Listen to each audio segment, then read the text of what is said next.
ഇന്നേ ഒരു കുമ്പളങ്ങാത്തോരൻ്റെ റെസിപ്പി പറയാവേ. അധികം മൂക്കാത്ത കുമ്പളങ്ങയാണ് എടുക്കേണ്ടത്. അത് ചെറിയ കഷ്ണങ്ങളാക്കി മുറിച്ചെടുക്കണം. ഒത്തിരി കുഞ്ഞു കഷ്ണമാക്കരുത്.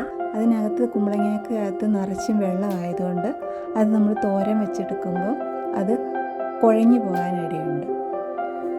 അരപ്പിനായിട്ട് 1 കപ്പ് തേങ്ങയും അതിലേക്ക് ഒരു 4-5 ചുവന്നുള്ളിയും കുറച്ച് കാന്താരി മുളകും 1/4 ടീസ്പൂൺ മഞ്ഞൾപ്പൊടിയും ഇട്ട് ഒന്ന് ഒതുക്കിയെടുക്കണേ.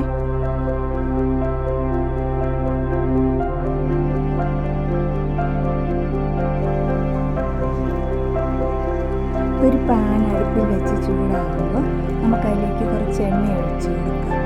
അതിലേക്ക് 1 സ്പൂൺ കടുകിട്ട് അതൊന്ന് പൊട്ടി വന്ന് കഴിയുമ്പോൾ 1 സ്പൂൺ അരിയും കൂടി ഇട്ട് അതൊന്ന് മൂത്ത് വന്ന് കഴിയുമ്പോൾ അതിലേക്ക് കുറച്ച് കറിവേപ്പിലയും പിന്നെ ഒതുക്കി വെച്ചിരിക്കുന്ന അരിപ്പ് കൂടി ഇട്ട് ഒന്ന് ഇളക്കി കൊടുക്കാം.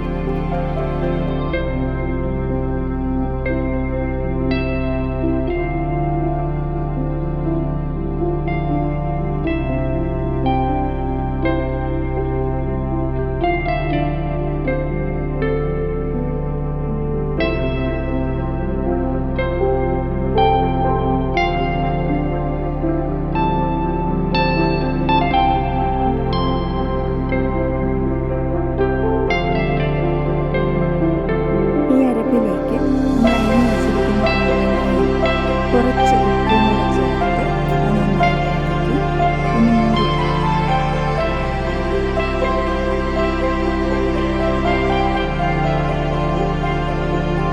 മൂടി വെച്ച് ആവി വന്ന ശേഷം നമുക്ക് ആ മൂടി തുറക്കണം. അത് ഇളക്കി കൊടുക്കാം. ഇടയ്ക്കിടയ്ക്ക് ഇളക്കി